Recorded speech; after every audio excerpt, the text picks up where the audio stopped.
सभी को जय भीम, जय संविधान, नमस्कार, प्रणाम, आदाब, सलाम। साथियों, मैं कल अपने फेसबुक माध्यम से आप सबों को सूचित किया था कि आज 1 बजे मैं लाइव आकर के आप सबों से संवाद करूंगा, तो आप लोग जल्दी जल्दी जुड़ें, क्योंकि मैं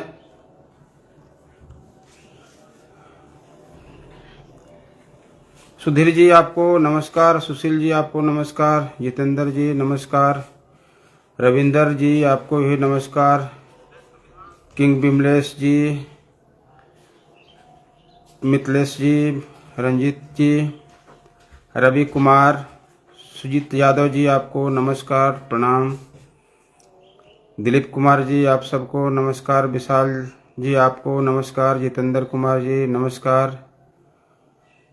सभी साथी जल्दी जल्दी आप लोग लाइव से जुड़ें, क्योंकि मैं एक आवश्यक संवाद आप सबों के बीच करने जा रहा हूं। विगत कई दिनों से एक कयास लगाए जा रहे थे कि मैं चुनाव किस पार्टी से लड़ूंगा, तो आज उसी को स्पष्ट करने के लिए मैं लाइव आया हूं।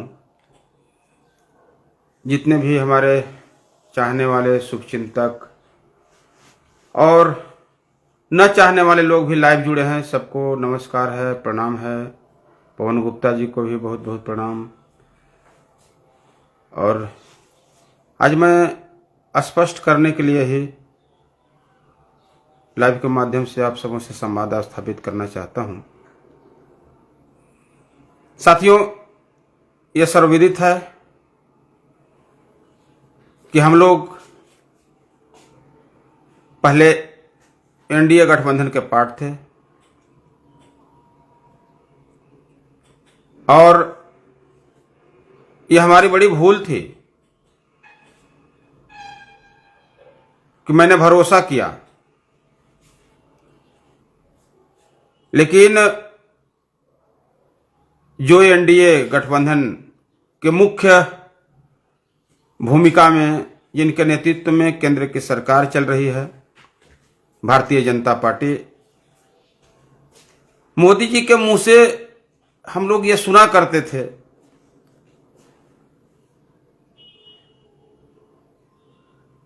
कि वो ईमानदारी पूर्वक देश में शासन स्थापित करेंगे और भ्रष्टाचार का समूल रूप से नाश करेंगे। लेकिन साथियों, मुझे काफी दुख हुआ उस दिन, जिस दिन झारखंड में जो झारखंड के लूटने वाले भ्रष्टाचारी, सजायाफ्ता, जिन पर मनी लॉन्ड्रिंग का मामला चल रहा था, अभी भी चल रहा है, वैसे भ्रष्टाचारियों को जब जोड़ करके और भ्रष्टाचार मुक्त झारखंड बनाने का जो सब्ज-बाग दिखाया जा रहा था, मुझे काफी धक्का लगा। मैंने उसी दिन स्पष्ट कर दिया था कि मैं चुनाव एनडीए गठबंधन के टिकट पर नहीं लड़ूंगा और मैंने अपने सुप्रीमो सुदेश महतो जी को भी अवगत कराया था कि मैं नहीं चुनाव लड़ना चाहता हूं आपके गठबंधन से। मैं किस मुंह से, किस दृष्टिकोण से भ्रष्टाचार पर प्रहार करूंगा? जो नमक बेचने वाले लोग, गरीबों के निवाला निगलने वाले लोग आज ईमानदारों के पंक्ति में खड़े हो गए, ये बड़ी हैरत की बात है। मेरे क्षेत्र के वर्तमान प्रतिनिधि, जिनका मैं नाम नहीं ले रहा हूं, लेकिन सभी लोग जानते हैं उनके बारे में, आज के पहले वो कस्में खाया करते थे कि ये मेरे जीवन का आखिरी चुनाव है, मैं अब नहीं लड़ूंगा। लेकिन अपने उस कसम को, उस वादे को भी भूल गए। अभी देख रहे हैं कि बुढ़ौती में भी चुनाव लड़ने के लिए बाल उल रंगा कर टाइट है। इनके अंदर नैतिकता होता तो अपने न लड़के अपने वारिसान को लड़ाते। लेकिन खैर, उन सब बातों पे मैं ज्यादा समय नहीं लेना चाहूंगा। लेकिन यह स्पष्ट है कि हम लोग एनडीए गठबंधन को बाय बाय कह करके और अपनी पुरानी पार्टी, जिसको मैंने 24 साल तक सेवा दिया, पुनः मैं उसी पार्टी में वापसी किया हूं। बहन जी के ऊपर मुझे आस्था है। आज तक मैंने कभी भी अपने सुप्रीमो को दोष नहीं दिया। कुछ गलतफहमियां थी जिसके वजह से मुझे हटाया गया था। वो सारे गलतफहमियों को स्पष्ट कर दिया गया। बहन जी को भरोसा हुआ कैसे ईमानदार और निष्ठावान विधायक शायद ही कहीं मिलेंगे। आप सबको मालूम है कि मुझे रघुवर सरकार में ही निमंत्रण मिल रहा था कि आप इधर में आ जाओ, लेकिन मैं नहीं गया। लेकिन हमारे ये वर्तमान जो नमक खाने वाले हैं, अगर इनको मौका मिल जाता तो ये 4-5 बार पलटी मार देते 5 साल में। इनका इतिहास था। 13 दिनों में आदरणीय दिसम गुरु शिबू सोरेन जी के सरकार को गिराया। उसके बाद आदरणीय तत्कालीन मुख्यमंत्री, पूर्व मुख्यमंत्री अर्जुन मुंडा के सरकार को गिराया। कुछ महीनों के बाद ही अर्जुन मुंडा के सरकार गिरा करके और मधु कोड़ा जी की सरकार बनाया। उनको भी 2 वर्षों में गिरा करके पुनः गुरु जी के नेतृत्व में सरकार बनाया। इतना रंग बदलने में माहिर तो गिरगिट भी नहीं होता है। अगर इनके सामने गिरगिट भी खड़ा हो जाए तो हमको लगता है शर्मा करके वो छुप जाएगा कि हमसे भी ज्यादा रंग बदलने वाला हुसैनाबाद का विधायक है, जो एक ही टर्म में 5 बार पलटी मार के अभी कुछ महीने पहले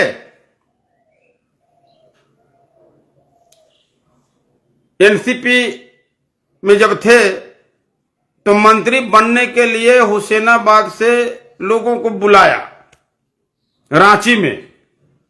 उसमें आदरणीय सुप्रिया सूले जी, आदरणीय अभिभावक शरद पवार जी और उनके पार्टी के तमाम नेता उपस्थित थे। हेमंत सोरेन जी पर दबाव बनाने के लिए कि हमारी पार्टी समर्थन दी है तो मंत्री बना दीजिए। लेकिन हेमंत सोरेन जी को जब लगा कि इनकी आवश्यकता नहीं है, ये धोखेबाज हैं, तो इनको मंत्रिमंडल में शामिल नहीं किया और बिना मांगे लेटर पैड पर लिख के समर्थन दे दिए कि मैं हेमंत सोरेन जी की सरकार को समर्थन करता हूं। और बिना कारण के, बिना पूछे, जैसे आपको मालूम है ना, देहात में कहावत है कि जब पत्थर से में ठेस लगता है तो घर में आकर सिलौट लोग पटक देता है। एक बार तो ये जिला बनाने के लिए मुंबई चले गए थे, शरद पवार जी से आग्रह कर रहे थे। दूसरा जिला बनाने के लिए कभी इन्होंने सरकार पर दबाव नहीं बनाया। जब इनका कार्यकाल पूरा हो गया और जब देख लिए कि हेमंत बिस्वा जैसे भ्रष्ट प्रभारी झारखंड में नियुक्त हो गया अब भ्रष्ट प्रभारी से हमारी पैटरी बैठ जाएगी। दोनों मौसेरे भाई हैं, हेमंत बिस्वा शर्मा और ये हमारे गिरगिट महाराज। ये दोनों आपसी में है, दोनों भाई हैं। हेमंत सोरेन जी के सरकार से समर्थन वापस लेकर के और बोले हम एनडीए में शामिल हो गए। जो शरद पवार जी ने जिनको आशीर्वाद दिया, 2-2 टर्म में इनको विधायक बनाया, जब उस पूर्वोधा के नहीं हुए तो ये क्या हेमंत बिस्वा चक्कर में पड़े हुए हैं।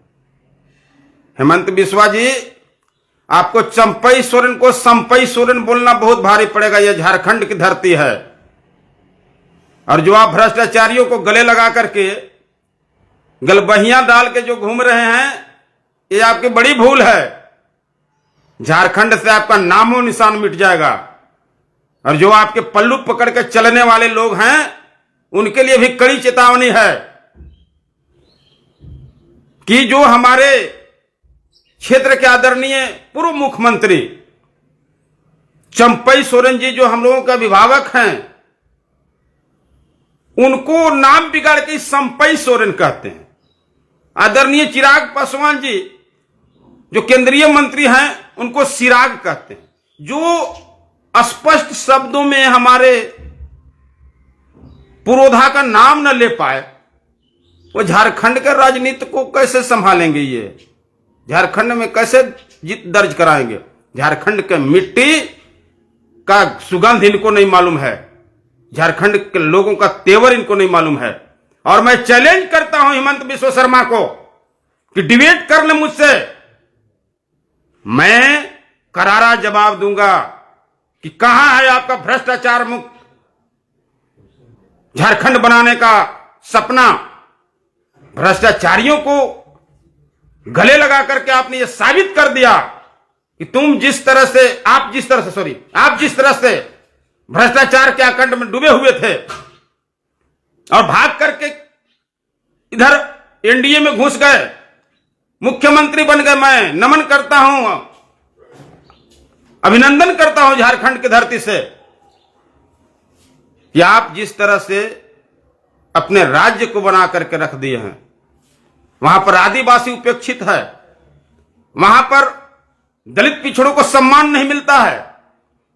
और आज जिस तरह से झारखंड में रंग बदलने वाले लोगों को शामिल करा करके अपने आप को धन्य महसूस कर रहे हैं। मैं स्वागत करता हूं कि आप मेरे साथ कभी डिबेट में भाग लें। मुझे भी सौभाग्य प्राप्त हो कि आप जैसे घोटालेबाजों से मुझे डिबेट करने का मौका मिले। मैं ऐसा मौका के तलाश में रहूंगा और जवाब भी मैं दूंगा आपको। साथियों, रही बात चुनाव लड़ने की, तो मैं पूरे मुस्तैदी से गरीबों के लिए, कमजोर वर्गों के लिए, किसान मजदूर, जो उपेक्षित वर्ग है, उनके लिए मैं संघर्ष करते रहा हूं और पूरे जिंदगी में करते रहूंगा। आप सब हमारे जनता जनार्दन हैं। मैं आप सबों को चरण स्पर्श करता हूं। मेरे विरुद्ध में जब जब षड्यंत्र हुआ है, मैं कभी घबराया नहीं। मुझे काफी मैं इमोशनल हो रहा हूं आप सबों से जुड़ करके कि जिस तरह से हमारी पार्टी ने, पूर्व पार्टी ने जो सीट बेचने का काम किया, 5 साल मुझसे मजदूरी करा करके, और जब इलेक्शन लड़ने का समय आया तो हुसैनाबाद के लोगों के सपना का सौदा कर दिया, बेच दिया सपने को। मैंने संकल्प लिया था और मान्यवर कांसीराम साहब और बाबा साहब के जो उक्ति वो मुझे स्मरण था।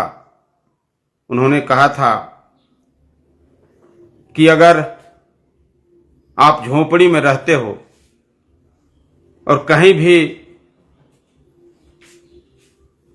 महल में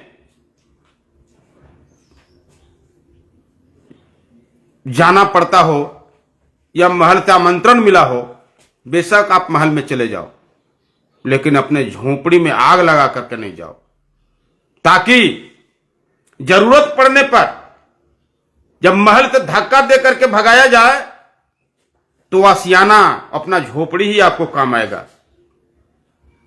आज वो बातें मुझे स्मरण है। आज मैंने कभी भी बहुजन समाज के लड़ाई से दूर नहीं गया। पार्टी से मुझे हटाया गया, लेकिन मैं बहुजन समाज के महापुरुषों के विचारधारा को आत्मसात करते रहा। आप देखे होंगे कि चाहे वो आरक्षण रोस्टर पर सरकार की जो टिप्पणी और फैसला था कोर्ट का, तो उसके विरोध में पूरे भारत में आंदोलन किया जा रहा था। मैं भी बढ़ चढ़ करके अपने क्षेत्र में उस आंदोलन में अपनी भूमिका निभाई। बहुजन समाज पार्टी में रहने से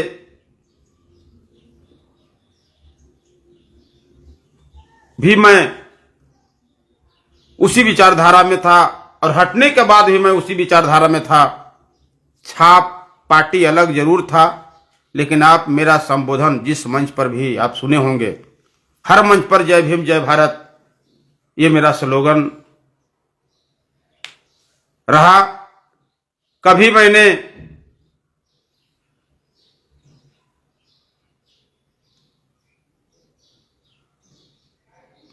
बहुजन समाज को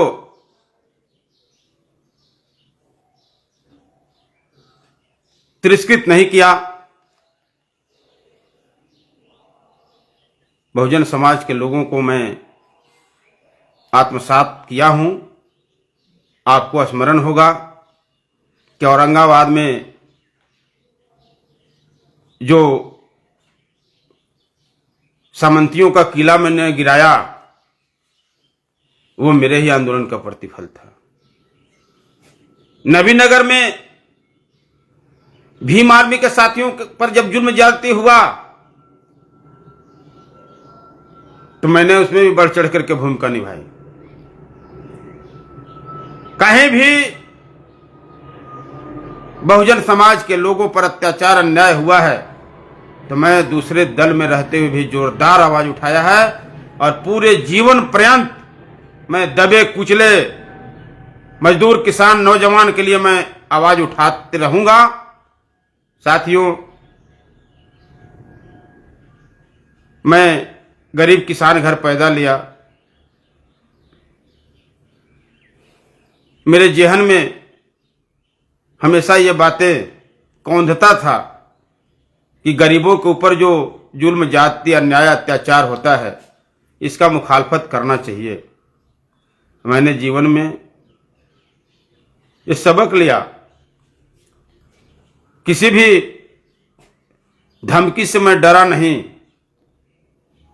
किसी भी गुंडों की धमकी मेरे ऊपर असर नहीं करता है। मैं लगातार संघर्ष किया हूं। मेरे ऊपर कई मुकदमे हुए। हुसैनाबाद में जब 11 दिन मैंने आमरण अनशन किया तो उस समय भी ये गिरगिट महोदय, मैं नाम नहीं ले रहा हूं, पवित्रता का प्रश्न है, हमारे क्षेत्र के वर्तमान प्रतिनिधि गिरगिट महोदय ने मेरे ऊपर मुकदमे कराया और मैं उस मुकदमे का सामना किया। मुझे ये लोग लोअर कोर्ट के मजिस्ट्रेट को खरीद करके और मुझे सजा कराया ये लोगों ने। लेकिन मैंने हार नहीं माना। आज तक पूरे भारत के इतिहास में किसी भी व्यक्ति को 353 दफा में 2 वर्ष की कारावास नहीं हुई है। लेकिन इन लोगों ने भ्रष्ट मजिस्ट्रेट को भी खरीदने का काम किया। लेकिन मुझे न्यायालय पर भरोसा था, मुझे भरोसा था न्यायालय पर। न्यायालय ने मेरे साथ इंसाफ किया और वो 2 साल के सजा को सस्पेंड किया। मैं चुनाव लड़ने के लिए योग्य हो गया। मैं चुनाव लड़ने में सक्षम हुआ कि भाई अब वो सजायाफ्त व्यक्ति चुनाव नहीं लड़ सकता, वो सजा को सस्पेंड किया गया। इसलिए न्यायालय पर मुझे पूरा भरोसा था। कुछ वैसे भ्रष्ट होते हैं जो परेशान करने के लिए, इन लोगों ने जानबूझ करके 353 दफा में किसी को भी पूरे भारत में 2 वर्ष की सजा नहीं हुई है। साथियों, मेरे ऊपर जब जब षड्यंत्र हुआ है, मैं इमोशनल इसलिए हूं कि मैंने गरीबों के लाज बचाने के लिए, गरीबों के हक अधिकार दिलाने के लिए मैंने संघर्ष किया है। मैंने कहीं डाका नहीं डाला, मैं कहीं भ्रष्टाचार में लिप्त नहीं हुआ। अरे पूरे परिवार जो जेल के सलाखों में बिता करके आया हो बेल पर, ये बेल पर घूम रहे हैं और इसलिए वो बीजेपी में गए हैं कि बीजेपी आजकल भ्रष्टाचारियों के लिए वॉशिंग मशीन बन गया है। और ये वॉशिंग मशीन में जब धुल जाएंगे तो इनके दाग निकल जाएंगे। आप मान लीजिए जिन पर 70,000 करोड़ घोटाला महाराष्ट्र सरकार में जो अभी उप मुख्यमंत्री जी हैं, वो भी इन्हीं के पास है। येदियुरप्पा जैसे महारथी भी इन्हीं के पास हैं। और झारखंड के जो सभी लोग जेल के सलाखों में बिता करके, अरे अपने अगर जेल काटते कोई बात नहीं है, अपने साथ अपनी पत्नी, तमाम परिवार के सदस्य, जितने के खाते में 8 करोड़ रुपया घूम के गया था, 8 करोड़ रुपया इनके कमाई का पैसा नहीं था, वो लूटा हुआ, नमक चोरी किया हुआ पैसा था। और जब जन वितरण मंत्रालय संभाल रहे थे, खाद्य आपूर्ति मंत्रालय, तो गरीबों का निवाला उसी खाद्य आपूर्ति विभाग से सुनिश्चित किया जाता है। उसको भी बेच करके नमक और रोटी भी चुराने का जो काम किया हो, लोग, गरीब लोग ये हमेशा कहते हैं कि नमक रोटी का व्यवस्था हो जाए जीवन के लिए। उस नमक रोटी पर भी डाका डाल करके आज बड़े ईमानदार बन रहे हैं। अरे नैतिकता के आधार पे आपको तो जल समाधि ले लेना चाहिए था, लेकिन नैतिकता तो है नहीं। और उनके समर्थक भी बड़े ताली बजाते हैं। अरे भाई, आप सुने हैं वो पंक्ति कि आपके जिस्म के लहू से अपना जख्म धो रहे हैं और आपके घर जला के आपके साथ रो रहे हैं कि मैं भ्रष्टाचार समाप्त करूंगा। एक चोर को अगर चोर की पकड़ने की जिम्मेवारी सौंप दी जाए तो उसी के साथ वो प्रारंभ कर देगा सेवा देना। अभी से मैं आदरणीय अमित शाह जी को और प्रधानमंत्री नरेंद्र मोदी जी को, जो प्रधान सेवक हैं, आदरणीय प्रधानमंत्री जी और उनके बीजेपी के सभी ईमानदार, निष्ठावान, देशभक्त और समूल रूप से भ्रष्टाचार मुक्त बनाने का सपना जो देख रहे हैं, उन सब से निवेदन है कि आप ऐसे दागदार लोगों को अपने दल से बाहर निकालें और हेमंत बिस्वा शर्मा जैसे लोग वो अविलंब झारखंड से बाहर का रास्ता दिखाएं, नहीं तो सरकार बनाने के बाद कहीं गलती से भी आप लोगों ने बीजेपी की सरकार बना दी तो ये पूरा झारखंड हेमंत बिस्वा शर्मा इन दागदारों के माध्यम से लूट करके और वो आसाम ले जाएंगे। हम लोगों पर अंग्रेजों जैसा हुकूमत शुरू कर देंगे। हेमंत बिस्वा शर्मा जी चंपई को तो संपई सोरेन बना ही दिए। आदरणीय अभिभावक हैं, आदरणीय चिराग पासवान जी जो केंद्रीय मंत्री हैं उनको चिराग पासवान बना दिए। नाम बिगाड़ दिए, वो झारखंड भी बिगाड़ देंगे। इसलिए सभी साथियों से आग्रह है कि कृपया आप लोग मुझे आशीर्वाद प्रदान करेंगे। मेरा शुभ नामांकन 25 तारीख दिन शुक्रवार को जुम्मे के दिन सुनिश्चित किया गया है।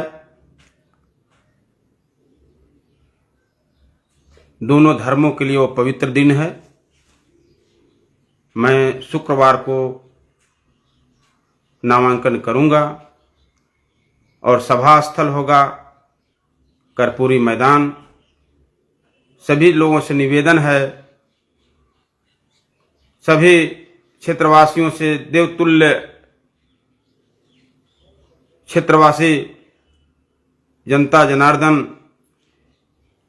जो भगवान का प्रतिमूर्ति हैं, मैं निवेदन करना चाहूँगा कि भारी से भारी संख्या में अपने बेटा को आशीर्वाद देने के लिए, गरीब किसान के बेटा को आशीर्वाद देने के लिए मैं किसानों के लिए सतत प्रयत्नशील रहता हूँ।